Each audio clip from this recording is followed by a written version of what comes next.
अब हम question number 5 देखेंगे। फिफ्थ क्वेश्चन में हमसे कहा गया students, some properties are listed in the following table. इस क्वेश्चन में हमें एक टेबल दी गई है और उसमें हमें कुछ प्रॉपर्टीज बताई गई हैं, जैसे कि appearance, hardness, malleability, ductility, heat conduction and conduction of electricity. उसके बाद हमसे कहा गया students, distinguish between metals and non metals on the basis of these properties. और इन्हीं प्रॉपर्टीज का यूज करके हमें मेटल्स एंड नॉन मेटल्स में डिफरेंस बताने हैं। अब हम इन्हीं प्रॉपर्टीज के बेसिस पे मेटल्स एंड नॉन मेटल्स में डिफरेंस बताएंगे। सबसे पहले हम देखेंगे अपीयरेंस। मेटल्स का अपीयरेंस कैसा होता है? शाइनी, यानी कि मेटल्स चमकदार होते हैं, तो यहाँ पर हम लिखेंगे शाइनी। नॉन मेटल्स कैसे होते हैं? डल होते हैं, यानी कि चमकदार नहीं होते, तो यहाँ हम लिखेंगे डल। उसके बाद नेक्स्ट प्रॉपर्टी हमें दी गई है हार्डनेस। मेटल्स कैसे होते हैं? मेटल्स बहुत हार्ड होते हैं स्टूडेंट्स, तो यहाँ हम लिखेंगे very hard except sodium and potassium. यानी कि मेटल्स बहुत हार्ड होते हैं सिवाय सोडियम एंड पोटेशियम के। सोडियम और पोटेशियम ये भी मेटल्स हैं, लेकिन ये हार्ड नहीं होते, सॉफ्ट होते हैं। इनके अलावा बाकी सभी मेटल्स हार्ड होते हैं। Non metals are not hard, ये हार्ड नहीं होते एक्सेप्ट डायमंड। यानी कि नॉन मेटल्स हार्ड नहीं होते, सॉफ्ट होते हैं सिवाय डायमंड के। डायमंड है तो नॉन मेटल, लेकिन ये हार्ड होता है। डायमंड के अलावा बाकी सभी नॉन मेटल्स हार्ड नहीं होते हैं। नेक्स्ट प्रॉपर्टी हमें दी गई है मेलिएबिलिटी। मेलिएबिलिटी क्या होता है? याद रखिएगा स्टूडेंट्स कि मेलिएबिलिटी मेटल्स की वो प्रॉपर्टी होती है जिसके द्वारा मेटल्स को पीट कर थिन शीट्स में, यानी कि पतली शीट्स में कन्वर्ट किया जा सकता है। तो मेटल्स के लिए यहाँ पर हम लिखेंगे मेलिएबल, यानी कि मेटल्स मेलिएबल होते हैं, मेटल्स को पीट कर थिन शीट्स में कन्वर्ट किया जा सकता है। और नॉन मेटल्स के लिए यहाँ पर हम लिखेंगे नॉट मेलिएबल, यानी कि नॉन मेटल्स मेलिएबल नहीं होते, नॉन मेटल्स को पीट कर थिन शीट्स में कन्वर्ट नहीं किया जा सकता है। अगर आप नॉन मेटल्स को पीटते हैं तो वो टूट जाते हैं। नेक्स्ट प्रॉपर्टी है डक्टिलिटी। याद रखिएगा स्टूडेंट्स कि डक्टिलिटी मेटल्स की वो प्रॉपर्टी होती है जिसके द्वारा मेटल्स को खींचकर वायर्स में कन्वर्ट किया जा सकता है। तो मेटल्स के लिए यहाँ पर हम लिखेंगे डक्टाइल, यानी कि मेटल्स डक्टाइल होते हैं, मेटल्स को खींचकर वायर्स में कन्वर्ट किया जा सकता है। और नॉन मेटल्स के लिए यहाँ पर हम लिखेंगे नॉट डक्टाइल, यानी कि नॉन मेटल्स डक्टाइल नहीं होते हैं, यानी कि नॉन मेटल्स को खींचकर वायर्स में कन्वर्ट नहीं किया जा सकता है। नेक्स्ट प्रॉपर्टी हमें दी गई है हीट कंडक्शन, यानी कि हीट को अपने अंदर से फ्लो होने देना। तो याद रखिएगा स्टूडेंट्स कि जो मेटल्स होते हैं वो हीट को अपने अंदर से फ्लो होने देते हैं, जबकि नॉन मेटल्स हीट को अपने अंदर से फ्लो नहीं होने देते। तो मेटल्स के लिए यहाँ पर हम लिखेंगे गुड कंडक्टर्स ऑफ हीट, यानी कि metals good conductors of heat होते हैं, यानी कि मेटल्स अपने अंदर से हीट को फ्लो होने देते हैं। और नॉन मेटल्स के लिए हम लिखेंगे poor conductors of heat. Non metals poor conductors of heat होते हैं, यानी कि नॉन मेटल्स हीट को अपने अंदर से फ्लो नहीं होने देते। नेक्स्ट प्रॉपर्टी है कंडक्शन ऑफ इलेक्ट्रिसिटी, यानी इलेक्ट्रिसिटी को अपने अंदर से फ्लो होने देना।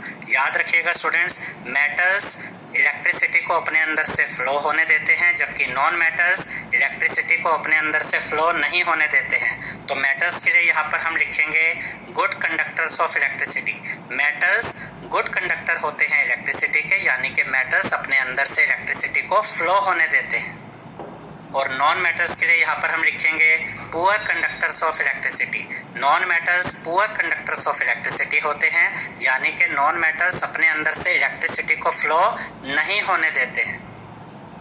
अब हम क्वेश्चन नंबर 6 देखेंगे। 6th क्वेश्चन में हमसे कहा गया students, give reasons for the following. इस क्वेश्चन में हमें 4 स्टेटमेंट्स गिवन हैं और हमें उन चारों स्टेटमेंट्स के रीजन बताने हैं। फर्स्ट स्टेटमेंट है aluminium foils are used to wrap food items, यानी कि एल्यूमिनियम फॉइल्स का इस्तेमाल फूड आइटम्स को रैप करने के लिए किया जाता है।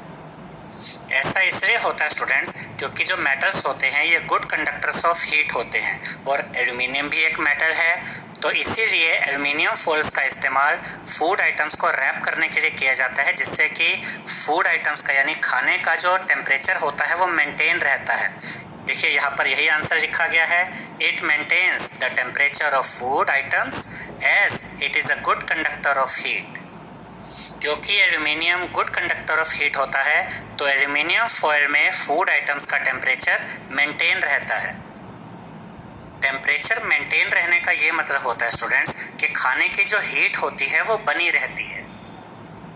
सेकंड स्टेटमेंट में हमसे कहा गया students, immersion rods for heating liquids are made up of metallic substances.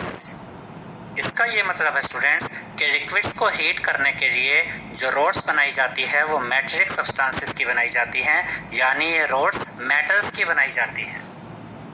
इसका रीज़न ये होता है स्टूडेंट्स कि जो मेटल्स होते हैं ये गुड कंडक्टर्स ऑफ हीट होते हैं and good conductors of electricity होते हैं, यानी कि मेटल्स अपने अंदर से हीट एंड इलेक्ट्रिसिटी को फ्लो होने देते हैं। देखिए यहाँ पर आंसर में यही लिखा गया है, metals are good conductors of heat and electricity, यानी कि metals good conductors of heat and good conductors of electricity होते हैं। Therefore, immersion rods for heating liquids are made of metallic substances. इसीलिए लिक्विड्स को हीट करने के लिए जो रोड्स बनाई जाती हैं वो मेटेलिक सब्सटेंसेस की बनाई जाती है, यानी कि मेटल्स की बनाई जाती है। अब हम थर्ड स्टेटमेंट देखते हैं। थर्ड स्टेटमेंट में हमें दिया गया students, copper can not displace zinc from its salt solution, यानी कि कॉपर जिंक के सोल्ट सॉल्यूशन में से जिंक को डिस्प्लेस नहीं कर सकता है, यानी कि कॉपर जिंक की जगह नहीं ले सकता है। इसका रीज़न ये है स्टूडेंट्स कि कॉपर जिंक से कम रिएक्टिव होता है और कम रिएक्टिव मैटर ज़्यादा रिएक्टिव मैटर को डिस्प्लेस नहीं कर सकता है, यानी कि कम रिएक्टिव मैटर ज़्यादा रिएक्टिव मैटर की जगह नहीं ले सकता है। इस तरह के क्वेश्चंस के लिए आपको रिएक्टिविटी सीरीज का याद होना ज़रूरी होता है स्टूडेंट्स।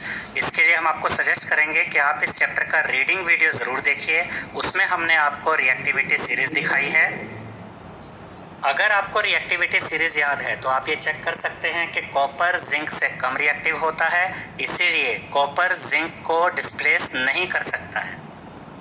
देखिए यहाँ पर यही आंसर लिखा गया है, it is because copper is less reactive than zinc, यानी कि कॉपर जिंक से कम रिएक्टिव होता है, इसलिए कॉपर जिंक की जगह नहीं ले सकता है। फोर्थ स्टेटमेंट में हमें दिया गया students, sodium and potassium are stored in kerosene, यानी कि सोडियम और पोटेशियम को केरोसिन में स्टोर करके रखा जाता है। इसका रीज़न ये है स्टूडेंट्स कि सोडियम और पोटेशियम बहुत ज़्यादा रिएक्टिव मेटल्स होते हैं। अगर ये हवा या पानी के कांटेक्ट में आते हैं तो ये आग पकड़ लेते हैं, इसीलिए सोडियम और पोटेशियम को केरोसिन में स्टोर करके रखा जाता है। देखिए यहाँ पर आंसर में यही लिखा गया है, sodium and potassium are highly reactive metals. Sodium और पोटेशियम बहुत ज़्यादा रिएक्टिव मेटल्स होते हैं। They can catch fire when they come in contact with air और वाटर। इनमें आग लग सकती है अगर ये हवा या पानी के कांटेक्ट में आते हैं। So they are stored in kerosene, इसीलिए सोडियम और पोटेशियम को केरोसिन में स्टोर करके रखा जाता है।